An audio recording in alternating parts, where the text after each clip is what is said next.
Salut la communauté NextGen Africa.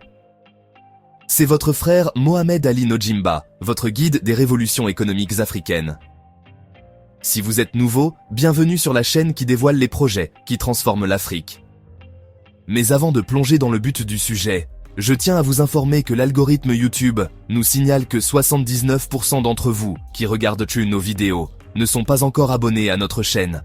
Alors, je vous demande de faire un petit effort d'appuyer le bouton s'abonner, d'activer la cloche des notifications, de liker, de commenter et de partager cette vidéo pour soutenir notre mission. Car, franchement, cela ne vous coûte rien, mais moi ça m'aide beaucoup et m'encourage à continuer de vous partager tous les jours les meilleurs contenus de qualité. Merci d'avance de vous abonner si cela n'est pas encore le cas. Petite pause pub. Découvrez mes liens. Club Amazon pour des produits innovants pour enfants et LR Health and Beauty pour des solutions 100% naturelles à base d'aloe vera. Pour la perte de poids, la beauté, la santé, les liens sont en description.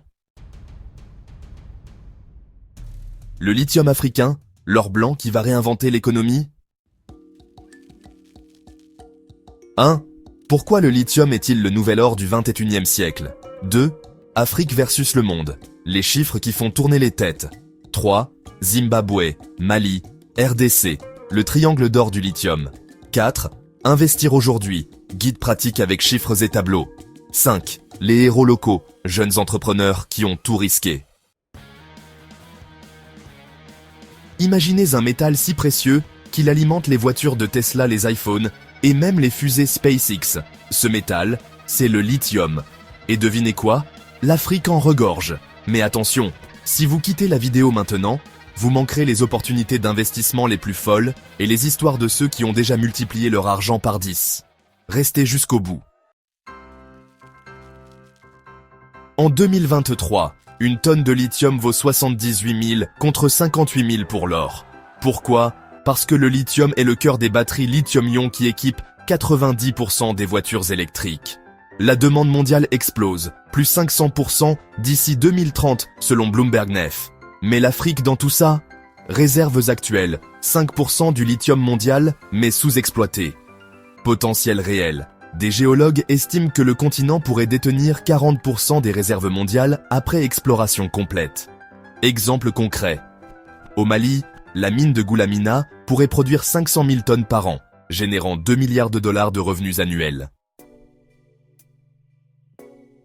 Aujourd'hui, l'Australie et le Chili dominent le marché, mais l'Afrique arrive en force. Zimbabwe, deuxième réserve mondiale, avec 23 millions de tonnes de lithium. RDC, le scandale géologique continue avec du lithium dans le Katanga. Mali, projet soutenu par des géants comme Rio Tinto et Ganfeng Lithium. Investissement chinois, la Chine a injecté 6 milliards de dollars dans les mines africaines en 2023. Pourquoi? Car elle contrôle 80% du raffinage mondial. Zimbabwe, 23 millions de tonnes, 1,2 milliard de dollars d'investissement en 2023. Mali, 15 millions de tonnes, 800 millions de dollars. RDC, 10 millions de tonnes, 600 millions de dollars. Alors, voyons un peu ce qui se passe dans le triangle d'or africain. Au Zimbabwe, le gouvernement exige maintenant que toutes les mines soient transformées sur place. Fini l'exportation de brut. Résultat, il y a 3 usines de batteries en construction à Harar. C'est vraiment impressionnant. Du côté du Mali, avec le projet Bougouni, on parle d'un investissement de 1,4 milliard de dollars et la création de 4000 emplois directs. Pas mal du tout, hein? En RDC, le lithium du Katanga est considéré comme le plus pur au monde, avec un taux de pureté de 99,9%. Le pays vise carrément 5% du marché mondial d'ici 2027. Et pour ceux qui cherchent des opportunités d'investissement, il y a de vraies options. Par exemple, un mini-projet, c'est investir dans une coopérative minière, genre 50 000 dollars pour un retour de 200 000 dollars par an.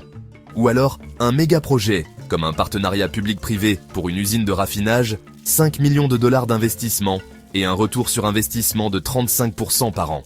Franchement, il y a de quoi réfléchir. Voici 3 stratégies pour investir sans être milliardaire. Premièrement, les actions minières. Achetez des parts dans des sociétés comme Premier African Minerals au Zimbabwe. Cela peut vous rapporter des dividendes de 15% par an. Deuxièmement, le crowdfunding minier. Des plateformes comme AfriMine permettent d'investir à partir de 1000 $ seulement. Troisièmement, les startups locales, par exemple dans le recyclage de batteries, avec un retour sur investissement de 30% en 2 ans. Pour comparer rapidement, pour les actions, il faut un budget de 5000 $ sur 3 ans, avec un retour sur investissement de 45% et un risque moyen. Le crowdfunding demande 1000 $ sur 2 ans pour 60% de retour, mais avec un risque élevé. Enfin, les startups nécessitent 10 000 $ sur 5 ans pour 150% de retour, avec un risque faible.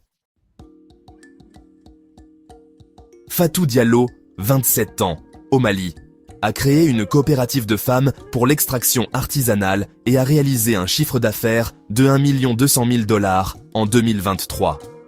Kwame Osei, au Ghana, est un jeune ingénieur qui a conçu une batterie solaire à base de lithium africain et il a levé 2 millions de $ en 6 mois.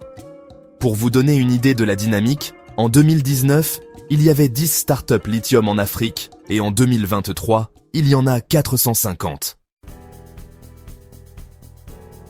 Résumons un peu, le lithium africain, c'est 100 milliards de $ d'opportunités d'ici 2030. Investir aujourd'hui, c'est vraiment parier sur l'indépendance énergétique de l'Afrique.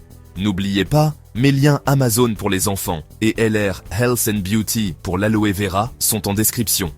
Cliquez, soutenez et boostez votre quotidien. Abonnez-vous, activez la cloche et dites-moi en commentaire, quel pays africain sera le roi du lithium selon vous? Et si je vous disais que l'Afrique va dominer le marché de l'hydrogène vert? La réponse dans la prochaine vidéo. Merci d'avoir regardé. À très vite pour plus de révolution.